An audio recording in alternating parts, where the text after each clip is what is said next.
Welcome to the 4th annual Sea Tales on a Winter's Eve. In years past, here in the Artful Sailor Shop, we've cozied up on a winter's night to present a nautical dramatic reading where everyone could experience the smells, sights, sounds, and feel of a bygone era. Tonight will be a reading from a very special and unique children's book, Salty and the Pirates. Salty and the Pirates was written by a local author, artist, musician, and lifelong sailor, Marie Delaney. Marie left no stone unturned when creating this beautiful book. It's interactive, fun to read, educational. It comes with coloring pencils, has beautiful illustrations. It has a log book, a sighting book, a travel log, Spanish words and phrases, all kinds of things to keep track of a young person's adventures. There's a CD with Marie's original music, along with sheet music and lyrics. Very special. So we would like to share the story of Salty and the Pirates. So sit back, relax, and enjoy while Emiliano Marino reads from Salty and the Pirates.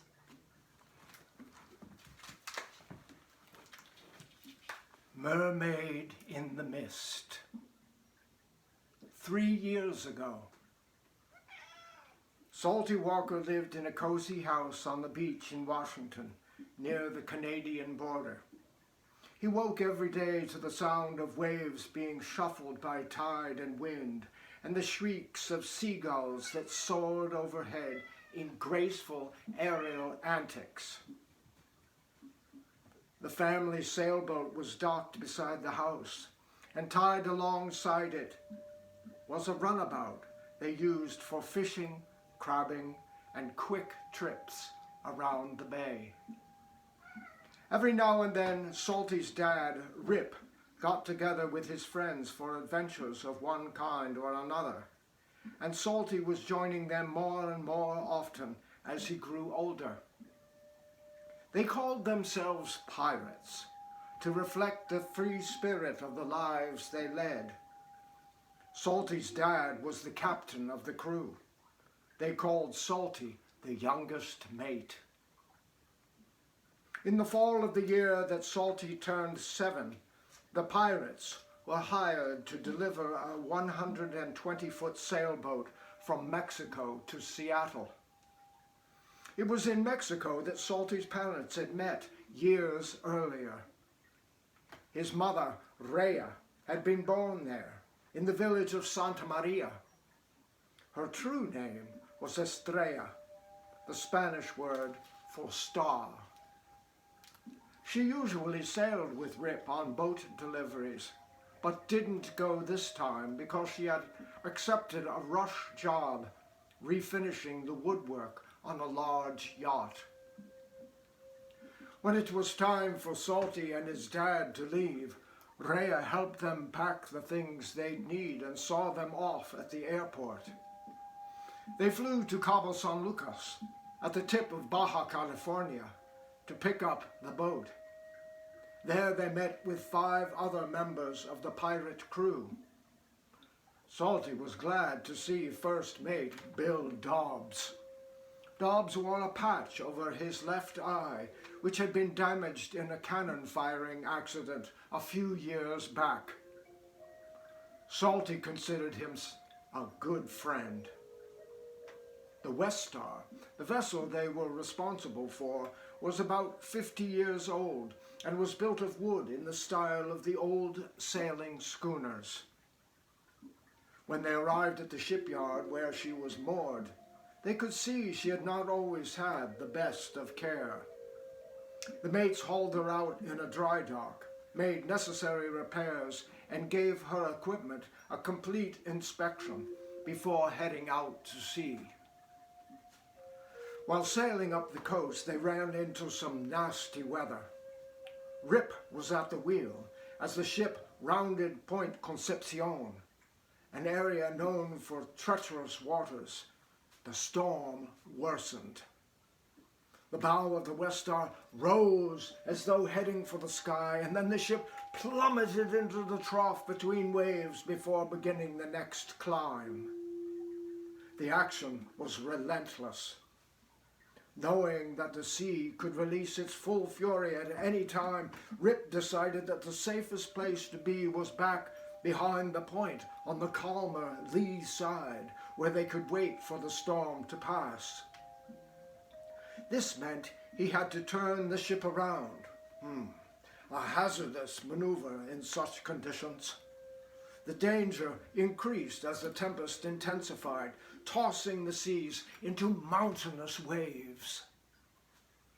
The rigging took a brutal beating, and the ship's main engine, on which they were relying due to the course of the wind, ran hard. Rip feared the engine might fail.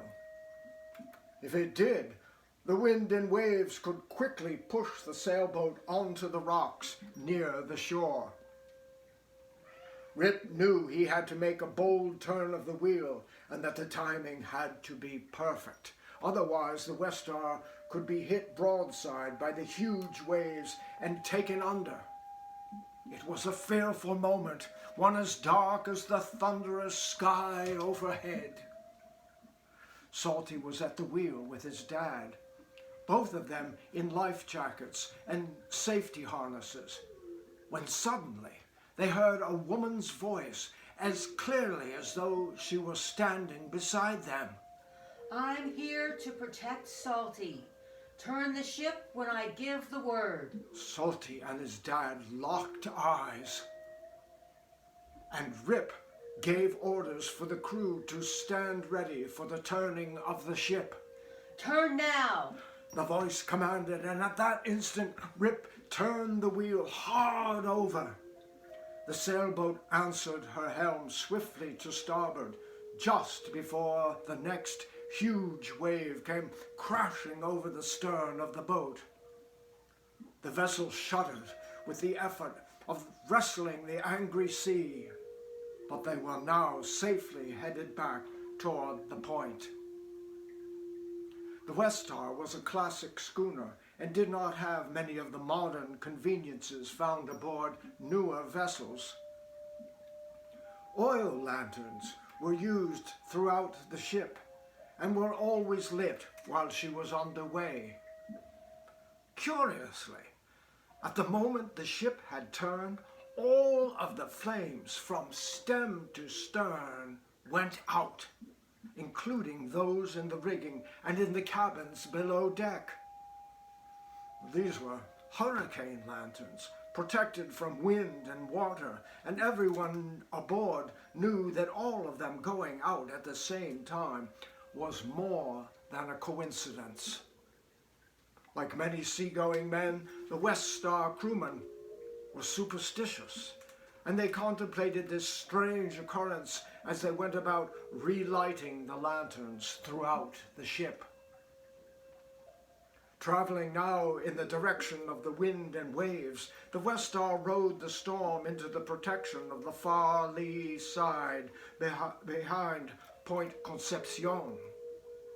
Out of danger from the sea swells, the crew securely anchored the ship and settled in to wait out the weather. The mates were tired, yet exhilarated by their encounter with the perilous sea. They gathered around the big table in the main salon. Salty asked about the voice that had told them when to safely turn the wheel, and everyone listened closely as Rip told them what had happened. Bill Dobbs told Salty, "Hey, sailors call that sort of thing a duppy.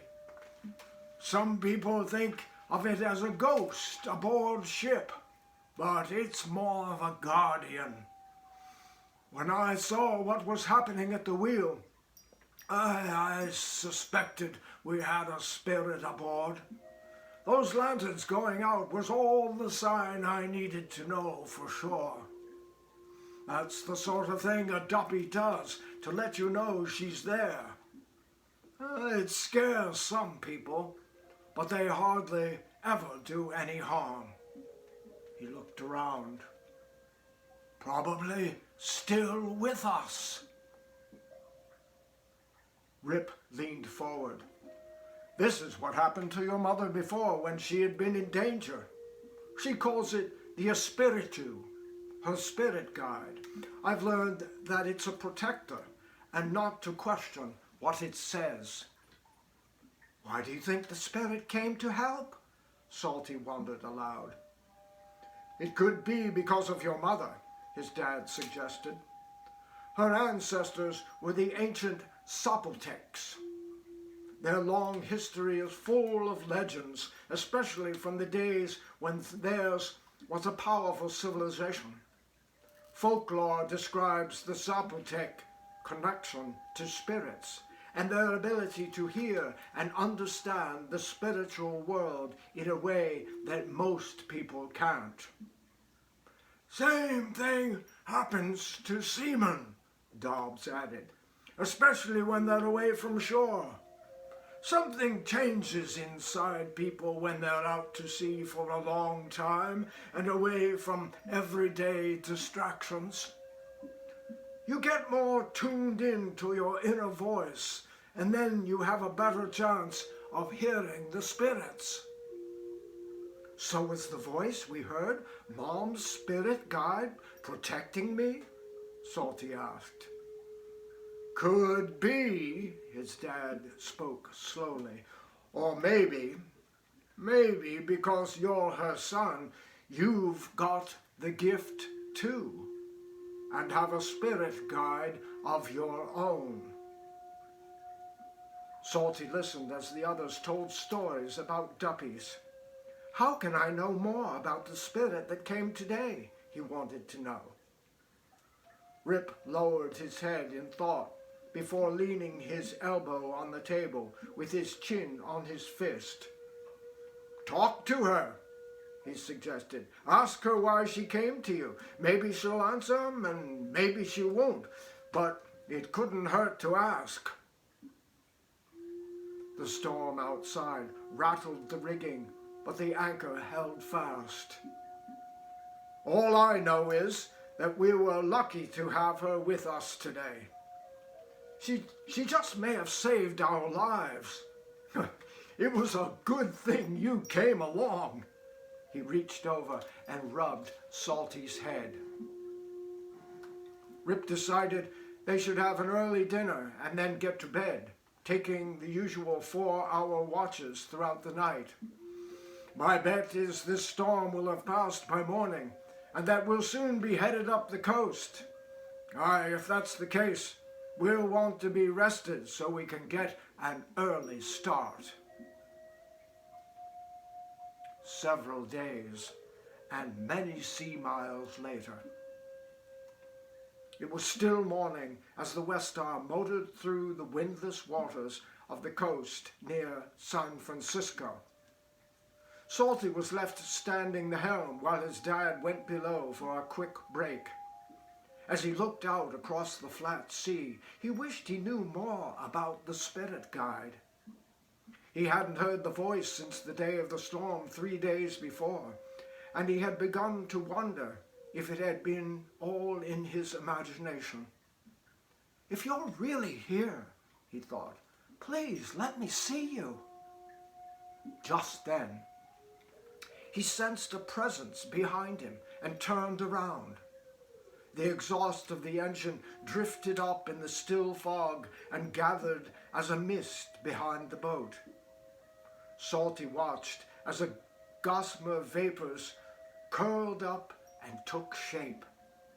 Soon he recognized the form of a woman's lovely face, and then the mist spiraled around to complete her body, that of a mermaid with long, flowing hair.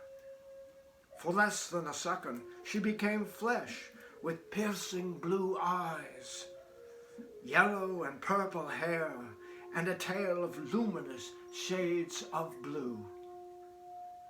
She was there just long enough to create a clear image in his mind, and then she was gone.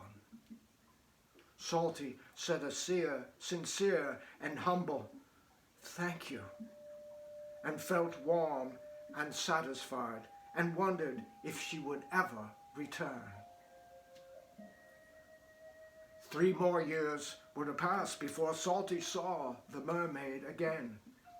Her appearance signaled the coming of the most mysterious adventure he had ever known. The city at Monte Alban, nearly 2,000 years ago. High atop a mountain plateau in the southern end of what is known as the Mexican Sierra Madres, a community of people called the Zapotecs lived at Monte Alban. The climate was warm and humid, supporting an exotic array of plant and animal life. The city sat above the clouds that hung over the surrounding jungle. Stonework buildings were constructed that served as homes, temples, tombs, and storehouses. There were courtyards where the people gathered and played, and fertile fields where they worked the land. They were quiet farmers, at peace with the earth and with one another. They believed in many gods, gods of rain, gods of the sky, gods of the jaguar, to name a few. Some of the temples they built to these gods were small squares or rectangles, while others were large step pyramids that reached to the sky. The towering Star Temple and some of the other magnificently carved buildings had existed even before the oldest wise men of the village could remember. The people believed their inner peace came from the magical power of light, which had been given to them by the gods of the stars. On special nights, the gods of the stars would command the village priests to gather the people at the base of the Star Temple. Their spiritual leader, the espiritista, followed by the lesser priests, would climb to the top of the stepped pyramid, where the stars were in clear view as they traveled in time-honored patterns across the night sky. Illuminated by heavenly light, the priests in towering headdresses would then open a small, deeply carved, jeweled chest. Turning their faces to the sky, they would wait until the brightest of all the stars passed directly overhead. At that moment, the espiritista would touch the carved stone medallion that lay protected within the chest.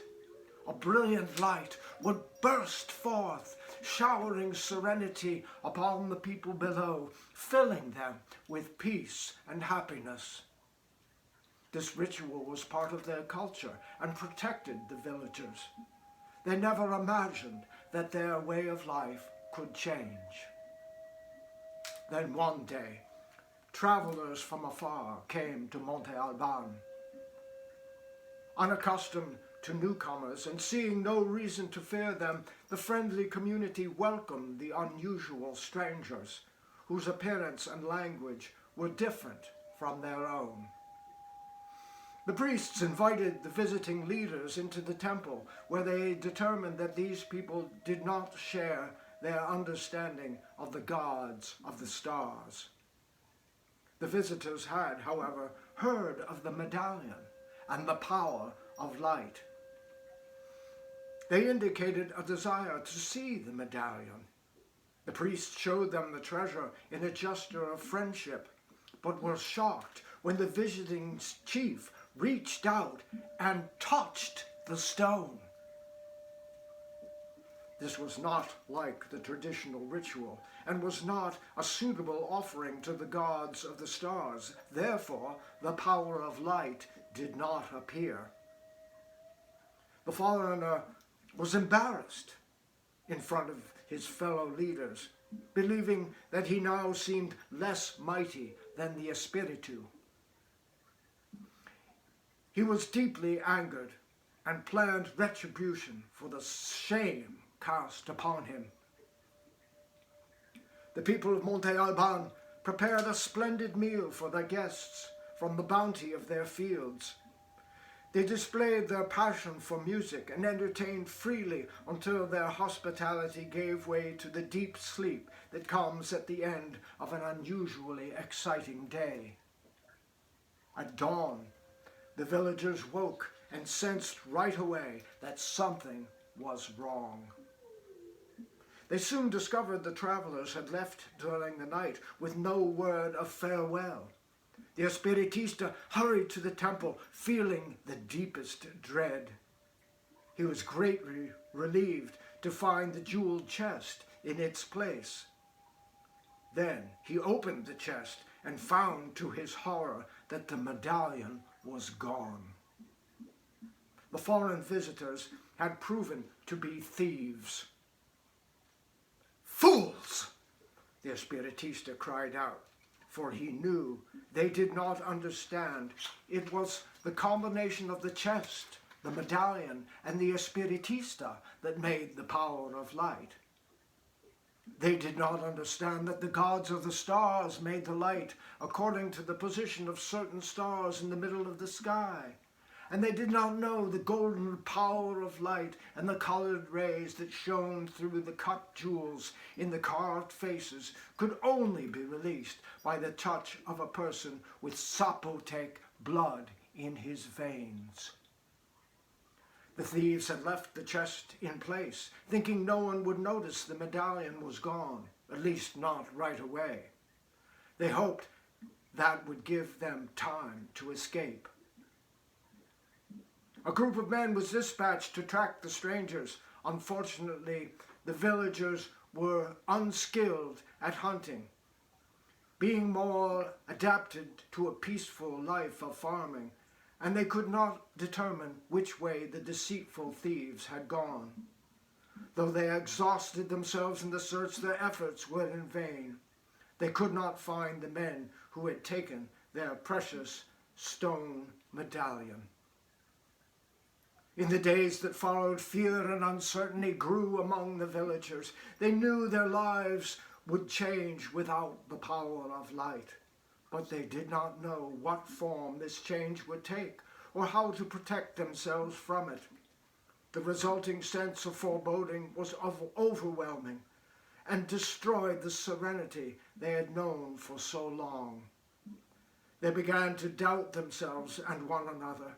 The rituals the Espiritista performed now left the people discontented, because he could no longer make the power of light shine down upon them.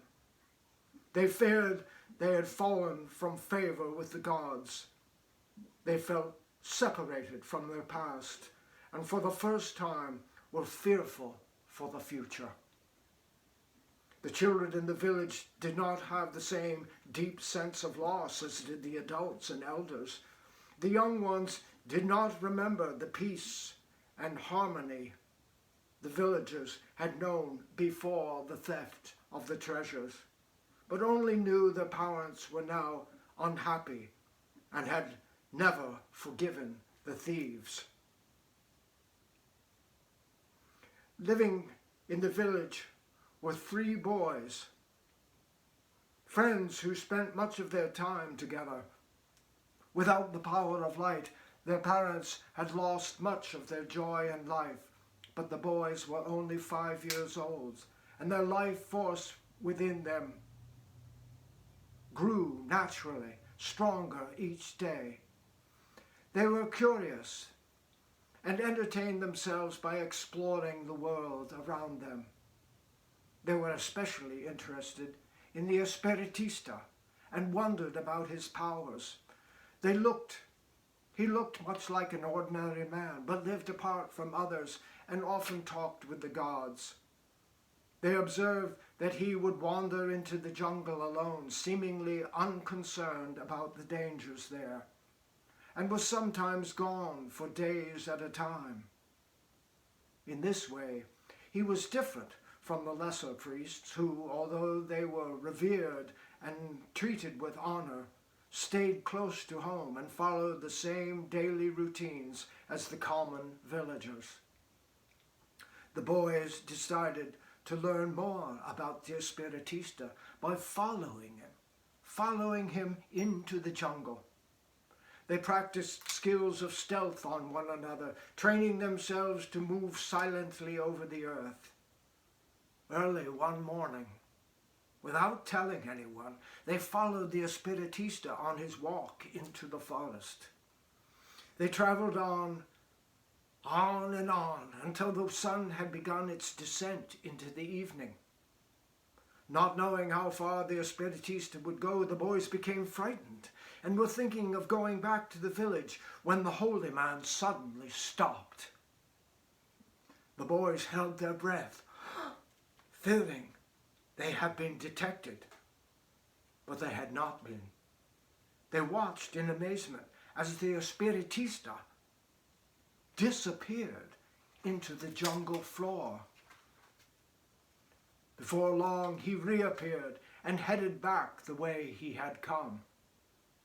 Once the leader was out of sight, the boys went to the spot where he had entered the earth and found vines and foliage covering a hole. They moved the plants aside and entered the hole, climbing down into the darkness. Once their eyes adjusted to the lack of light, they discovered that they were in an ancient temple. The walls, ceiling, and floor were made from blocks of stone. A gilded throne sat near the center of the chamber. In front of it was an altar. The chamber was full of masks, headdresses, filled containers, and statues that their young eyes recognized as things belonging to a priest. The walls were carved with inscriptions they did not understand, but they could see these resembled the smiling faces carved on the jeweled chest that they had seen used in the village ceremonies. The boys knew instinctively that they did not belong in this place. They realized the awesome supremacy of the Espiritista and sensed the danger of venturing into his private domain. The three friends secured from the chamber in breathless haste, making sure to leave no visible trace of their presence. They had seen the Espiritista enter this place and believed he spent his time here talking with the gods who resided in these priestly treasures. They told no one what they had done and seen, but they had a renewed interest in the stories their parents told of the power of light, and they never again questioned the ways and eminence of the Espiritista.